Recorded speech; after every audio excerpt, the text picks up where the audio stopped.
పల్నాడు జిల్లాలో చోరీలకు పాల్పడుతున్న 9 మంది ముఠా సభ్యులను పోలీసులు అరెస్ట్ చేశారు. ఈ మేరకు పల్నాడు జిల్లా నర్సరావుపేట జిల్లా పోలీస్ కార్యాలయంలో జిల్లా ఎస్పీ శ్రీనివాసరావు మాట్లాడారు.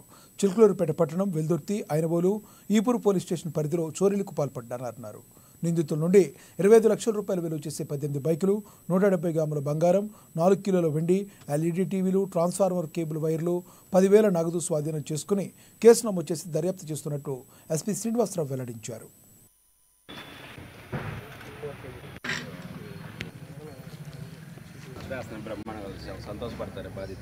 అంటే పల్నాడులో ప్రాపర్టీ అఫెన్సెస్లో రాత్రిపూట దొంగతనాలు, తర్వాత ఈ బైక్ అఫెన్సెస్ ఒకటి ఎక్కువగా మీరు చూస్తున్నారు.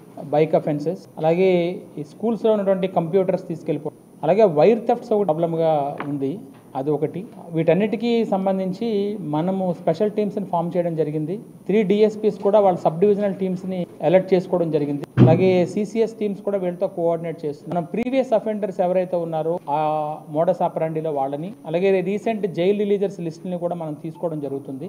వాళ్ళ మీద వాచ్ పెట్టి చిలకలూరుపేట టౌన్ పోలీస్ స్టేషన్ వాళ్ళు షేక్ సుబానీ అనే అతను అరెస్ట్ చేయడం జరిగింది. ఎర్లియర్ కూడా ఇతని మీద ఇతని నుంచి మనం పల్నాడు, బాపట్ల, ప్రకాశంలో కలిపి ఒక 5 అఫెన్సెస్ని రాత్రిపూట దొంగతనాలు ఐడెంటిఫై చేయడం జరిగింది. దాంట్లో 170 గ్రాముల గోల్డ్ అండి, 4.5 కిలోస్ సిల్వర్ని రికవర్ చేయడం జరిగింది. అట్లాగే ఐనవోలు పోలీస్ స్టేషన్, అలాగే వెల్దుర్తి పోలీస్ కలిపి 18 మోటార్ బైక్స్ ని రికవర్ చేయడం జరిగింది. ఇందులో మనం లింగం యలమంద, మిర్శెట్టి రామాంజనేయులు, అలాగే మట్టపల్లి హరిబాబు ఎలియాస్ కమ్మకాస్, చల్లా భవానీ శంకర్ అండ్ షేక్ మస్తానవలిని పట్టుకోవడం జరిగింది.